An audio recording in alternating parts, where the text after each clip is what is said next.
Assalamu alaikum. In this video, we will study the veins, their functions, and their abnormalities. As far as the function of veins, it is concerned that they mainly bring the blood from the peripheral regions towards the heart, and in that case, the valves present in the veins, they are helping the veins to perform this function. If in any case these valves they become defective or diseased, or any abnormality occur to these valves, so that it is going to affect the venous return through the veins to the heart. So this is a very important function performed by the veins, that they are pushing the blood against the gravity, especially from peripheral part towards the heart. And for their specific characteristic, they are very much accommodative for the blood, and because of the elasticity of these their walls, they can perform, or they can act as the blood reservoir also. As the venous return from the peripheral part towards the heart, that depends upon mainly the veins and their condition, their vascular wall.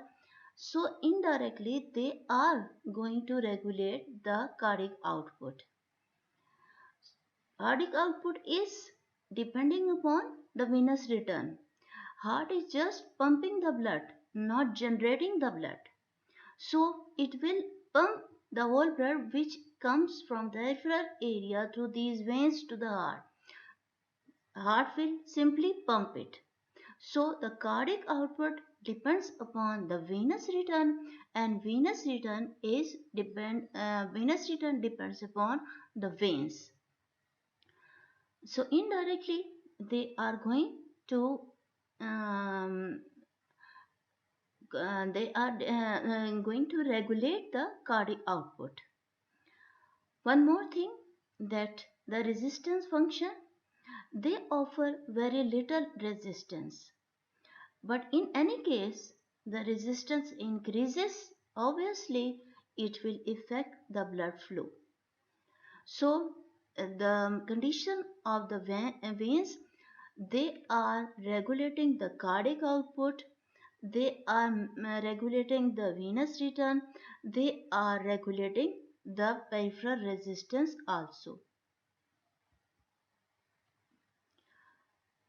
We have in our body central venous pressure and the peripheral venous pressure. Different factors, they are going to control the central venous pressure and the peripheral venous pressure. Firstly, I will tell you what is the difference between the central venous pressure and the peripheral venous pressure. Central venous pressure is the pressure mainly present in the center of the circulatory system, and center of the circulatory system is heart. What chamber of the heart? Right atrium, which is mainly concerned with the deoxygenated blood, or which is dealing mainly the venous return. So this is the point at which the main central venous pressure that exists, and the normal value is 0 mmHg, which may be increased, which may touch the minus 5 mmH to as high 30 mmHg.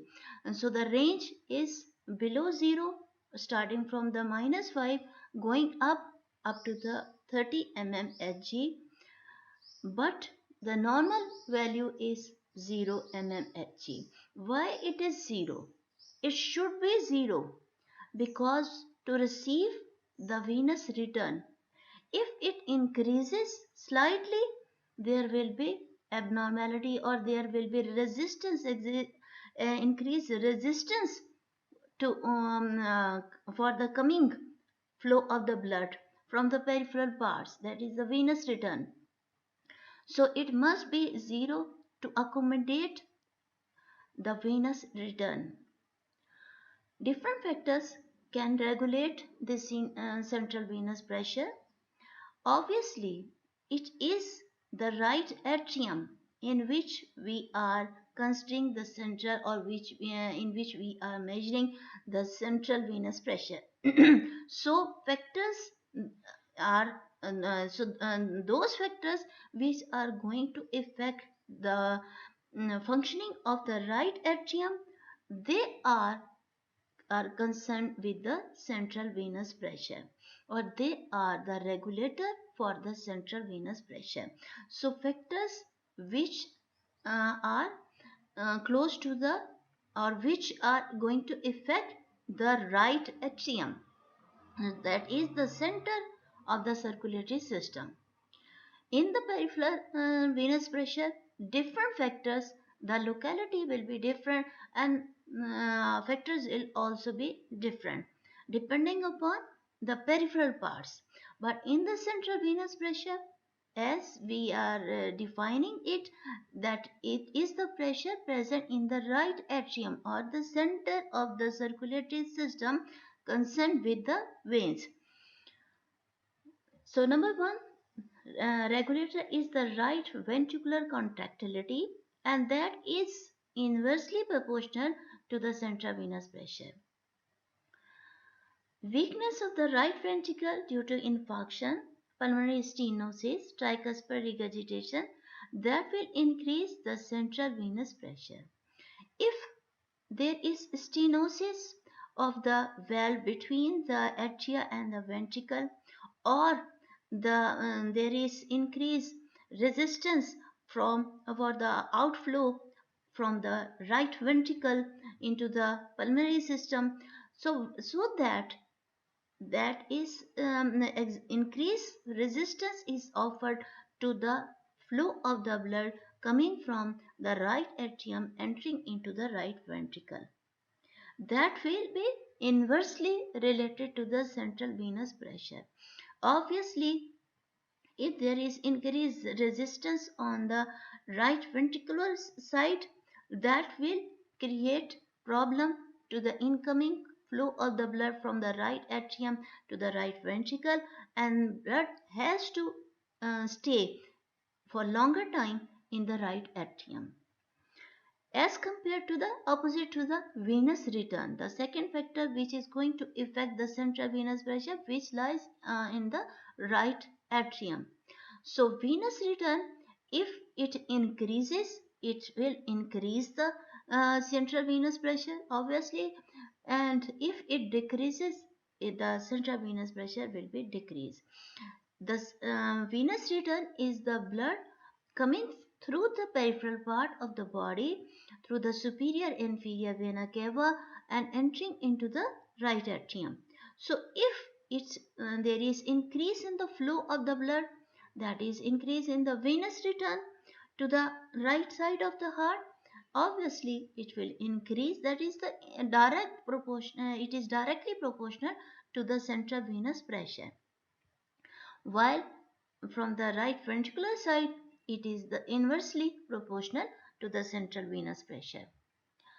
Then we have the effect of the gravity, and mind it, when we will discuss the peripheral venous pressure, I will come to this point again, gravity, because this is the thing which is going to affect not only the central venous pressure but also the peripheral venous pressure, the whole of the body, not the right atrium, not the heart, not the superior vena cava. It is going to affect the whole of the body, not only the vascular system but also the vascular reservoirs. For example, the lung, the spleen, that are also affected by the gravity. So it is also affecting the central venous pressure. Decreased force from behind, that is from the left ventricle, incompetent venous valves, strong right ventricle contraction, for all these factors, they are also affecting the central venous pressure. On the whole, I summarize these factors in a way that we have the central part, that is the right atrium. Anything which increase or decrease the venous return, that is directly affecting the central venous pressure. If there is increase in the flow, incoming flow to the right atrium, obviously it will increase the central venous pressure. If there is any defect in the valves of the vein, or a decrease in the venous return due to the decrease in the volume of the blood, volume of the fluid of the body, all these factors, they are directly affecting the central venous pressure, they increase or decrease accordingly. But if there is any factor which is present after the right atrium, that is, if there is increased resistance to the outflow of the right atrium, that is inversely affecting it. If there is an factor present on the left side of the heart, for example, mitral stenosis, that is going to create the back pressure over the lungs, then on the pulmonary circulation, then on the right ventricle. In that way, all these factors which are present ahead or after right atrium, they are inversely going to affect the pressure, that is the central venous pressure. That is the summary of all these factors. Now comes the peripheral venous pressure. For the central venous pressure, I should define that it is present in the center of the circulatory system, that is the heart. And which part of the heart, which is concerned with mainly with the vein, that is the right atrium. But for the peripheral venous pressure, that is concerned with the peripheral veins. Peripheral veins and the venous return which is coming through the peripheral veins from the upper part of the body, that is from the through the superior vena cava, and lower part of the body through the inferior vena cava, and that is entering to the right atrium. So that is also there are many factors which are going to affect the venous return. So considering the peripheral venous pressure, you have to consider the venous return mainly. The factors which are going to affect the venous return, that are going to affect the peripheral venous pressure. They may be compression by the surrounding tissue, sharp angulation. I will show one diagram to you in which all these factors are present. This one. In this diagram, I am trying to show that different bends at different points, they are going to affect the peripheral venous pressure. Compression over these points because of the bending, sharp bending of the veins at these points, that creates the compression of the vein, and that ultimately reduces the venous return and affect the peripheral venous pressure, and also that is going to affect the central venous pressure and right atrial pressure. So these are the different sites at which we can have the excessive bending or the excessive compression, in increase in the intrathoracic pressure due to any reason, increase intra-abdominal pressure, for example in pregnancy, or any other reason, ascites or any other reason which is going to compress the veins at this point. They are going to affect the peripheral venous pressure, venous return, and central venous pressure and right atrial pressure. Now coming to the gravitation, again that is affecting not only the central venous pressure but also the peripheral venous pressure, whole of the body. So I will share, and also the venous pump, that is a muscle pump. All the both of these factors I will discuss with this diagram. This is the diagram showing the effect of the gravity. why we are considering the effect of gravity on this specifically? Because because of the presence of the fluid in that one, and the walls of the veins, they are showing very less resistance, and there is a free pool of the blood here in the veins of the body. So it is mainly affected by the gravity, and you can see how much the change of the pressure, zero at this level, and you can see how much change, plus 90 at this level. So this is only because of the effect of the gravity, as the free fluid, the blood is flowing in that one, and the very thin walls of the vessels,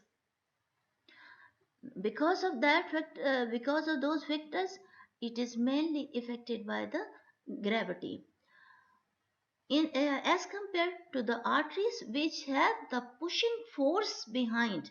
That is, heart is regulating the pressure in these vessels, pushing the blood with full force against the gravity to overcome that one. But in the veins, there is no such pushing force.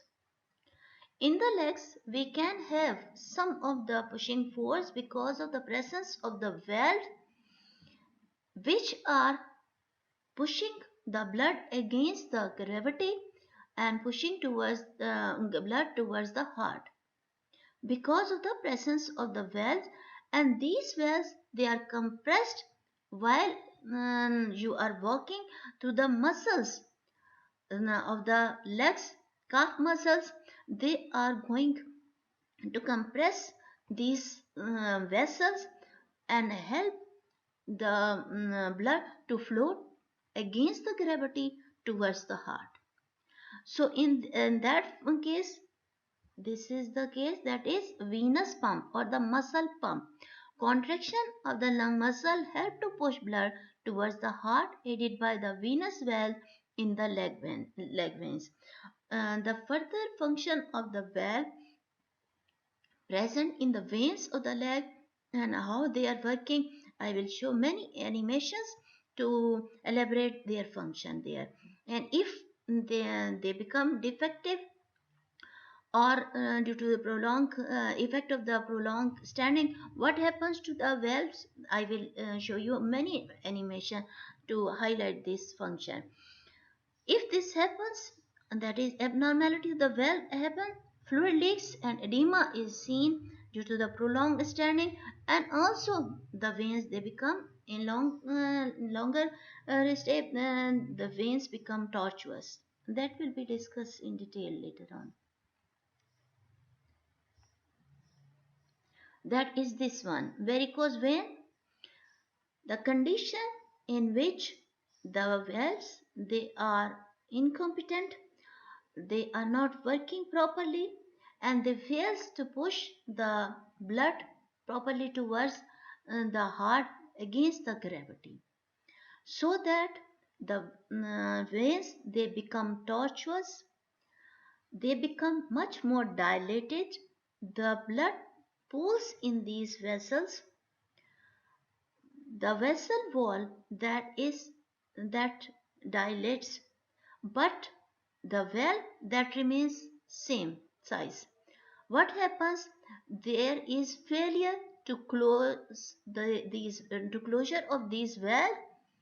They are not closing properly, so that they allow the blood to pull down in these vessels, in especially in the legs, and this happens with the prolonged standing, with the pregnancy, any other factors which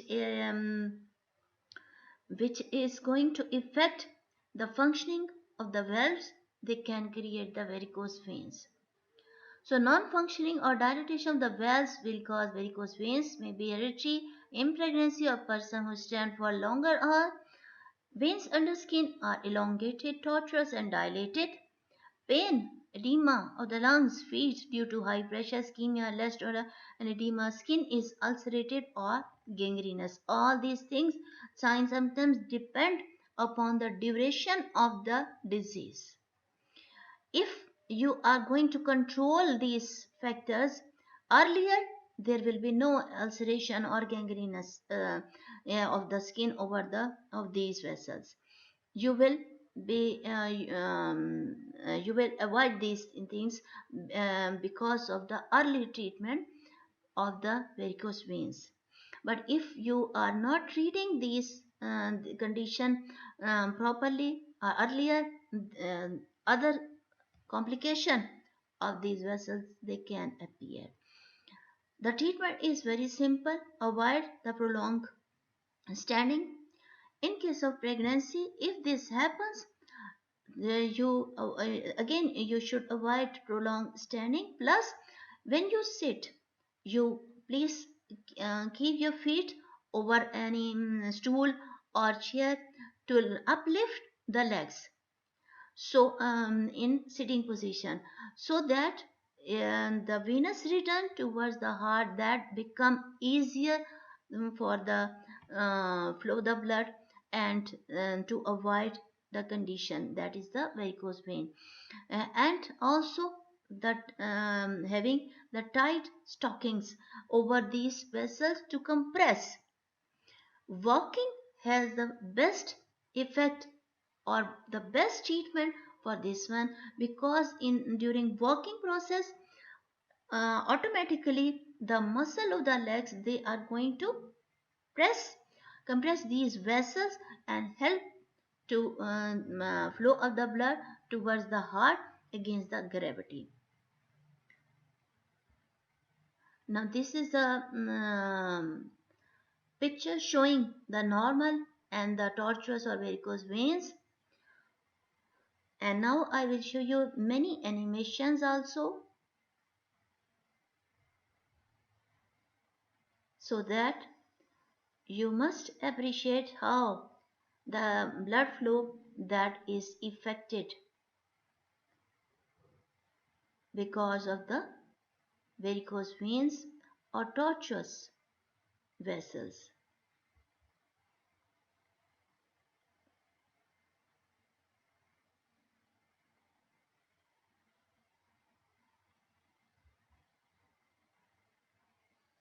A very nice animation showing or comparing the healthy vein with the diseased. You can see the competency of the valves present in these vessels. Normally they are closing properly, while in varicose veins the vein itself is dilated. The size of the valve is not going to be changed, so they remain open. That's why it will affect the flow of the blood, pooling of the blood in these vessels.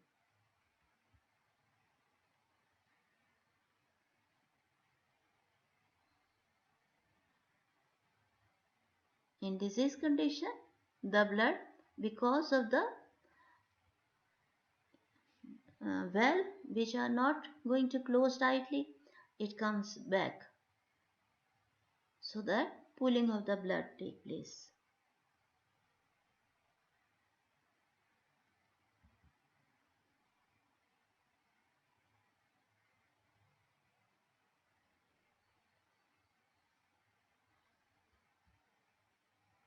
This is the picture which you can have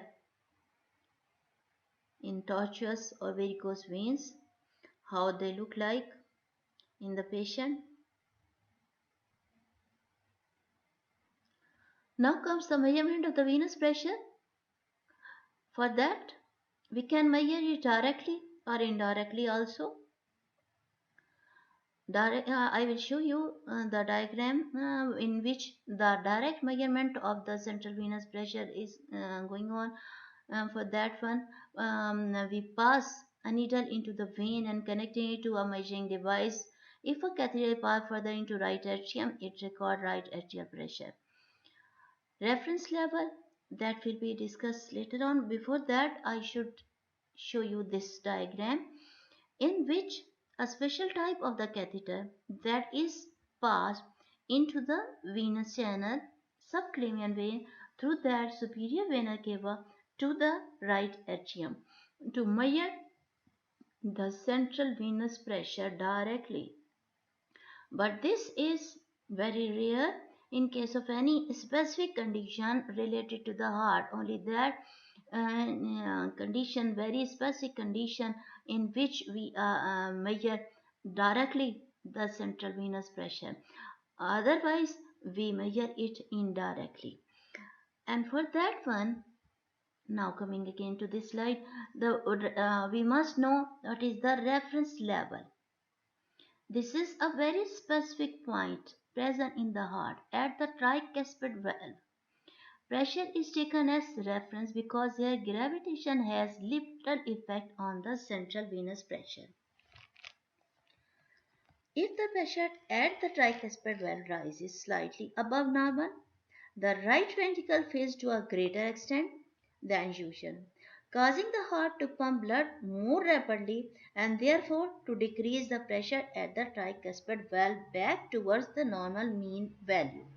Conversely, if the pressure falls, the right ventricle fails to fill adequately, its pumping decreases, the blood dams up in the venous return until the pressure at the tricuspid valve again rises to the normal value. So, in other words, we can say the heart acts as a feedback regulator of pressure at the tricuspid valve. This is the reason that at the tricuspid valve we take the reference level.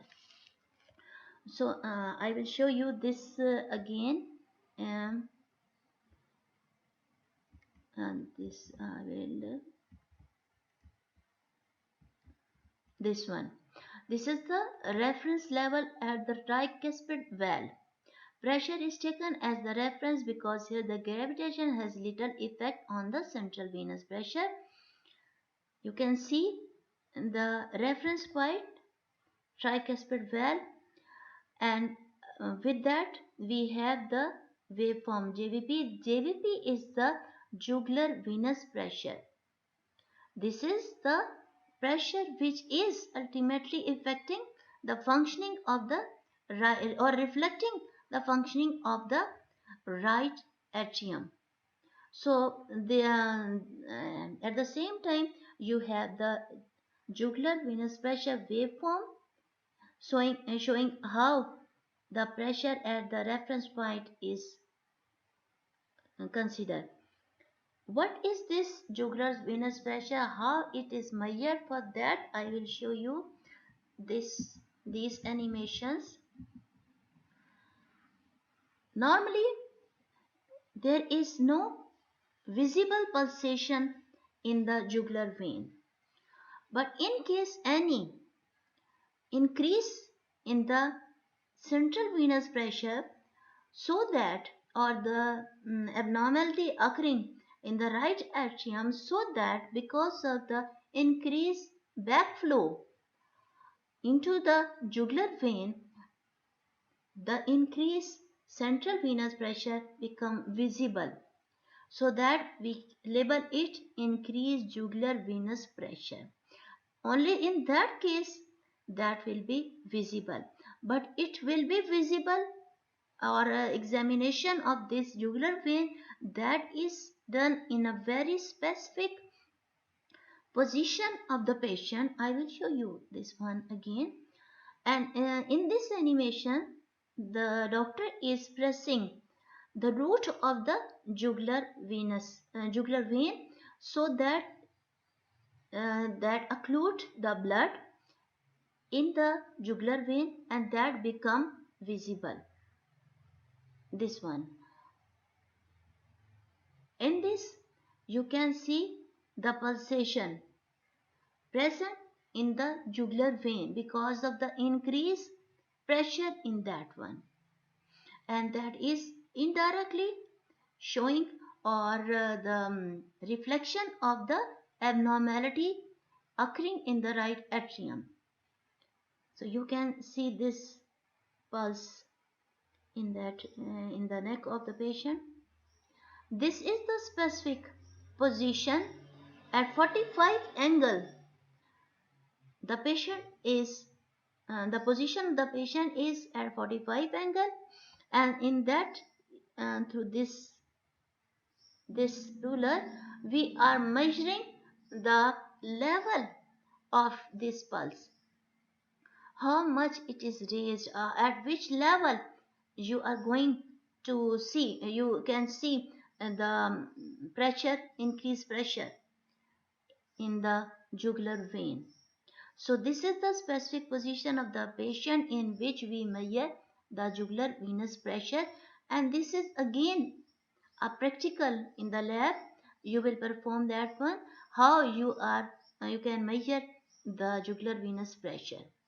If it is elevated, it will be more obvious if the position of the patient is at 45 angle.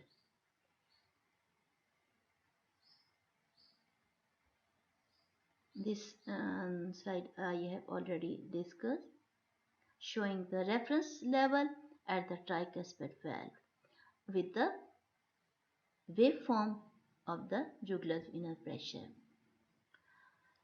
Now coming to another topic, that is the blood reservoirs of our body. What is meant by that? In our body, God gifted us many blood reservoirs which store the blood, and in case of any emergency they can give this excessive store of the blood to our body. They can return the blood to our body if it needs. So this is an homeostatic mechanism, and if this mechanism fails to manage the crucial condition occurring, or the fluctuations or the blood pressure or the volume of the fluid in our body, so if this system fails, you need to add the medical treatment also. What are these sites? We can have spleen, liver, abdominal veins, skin, venous plexus, heart, and lungs. And the lungs I have already discussed in detail while in the unit of the respiration. How they are acting. This is the non-respiratory function of the respiratory system, that is beside the exchange of the gases. The lungs, they are assisting as the blood reservoir. They store the blood, and in case of any emergency when our body needs it, they return it to our body. Here we will discuss one thing, that is spleen. It is the largest organ in the lymphatic system, and lymphatic system helps the body to fight infection. Weight of the spleen, approximately it is 100 to 150 gram, located in the left upper and protected by the low portion of the rib cage. Very interesting regarding the blood reservoir function of the spleen. That is the main focus here concerning the spleen, or discussing the spleen here. For that one, we have two separate areas of the spleen. One is the venous sinuses. As any other part of the venous system and store whole of the blood. These are the showing in this diagram with the blue. You can have specific venous sinuses which are going to store these excessive amount of the blood, and in case of an emergency return it to the body. Beside that we have some other thing, pulse, red pulse and the white pulse. Red pulse you can see here. In the spleen, the capillaries have a very specific structure, so that the red pulse that contains large quantities of the concentrated RBCs. Through the capillaries present here, the RBC can ooze out of these. The structure of the capillaries present in the spleen, that is very much specific. RBC can come out of these vessels, and they form this type, that is the red pulp. So it is mainly containing the large quantities of the concentrated RBC. As compared to this one, we have white bulb also, in which the lymphoid cells are manufactured and stored here similar to the lymph node, and this is the site from where you can have the assistance for the immunity. For that one, I am going to summarize the function of the spleen. The exchanges lymphocyte mainly concerned with the here we have the concern in the blood reservoir function of the spleen, plus that regarding the immunity they have the exchange lymphocytes with the blood remove stored produces adds lymphocyte. Then again the resident macrophages stores a small percentage of the RBC. And regarding the immunity, we can have the antibody, especially the IgM synthesis here, and also the protection from the infection when blood passes through the sinuses because of the presence of all these lymphocytes and macrophages, which lining the sinusoids of the spleen, the special structure of the spleen. And storage function, it can store the platelets, one third are stored in the spleen, and in case of splenomegaly, that is the excessive increased size of the spleen, up to the 80% of the platelets may be stored in the spleen in case of thrombocytopenia. It's all about because it's all about the veins, their function, the venous pressure, central and the peripheral, how it is affected because of the different factors, how we can measure directly or indirectly, all and what are the blood reservoir in our body. Focusing here, especially the spleen, I have told you the blood reservoir function of the lungs while discussing the respiratory unit, and further the liver and other things they will be discussed accordingly. So this is all about the veins and their function. So Allah Hafiz, thank you, and Allah Hafiz.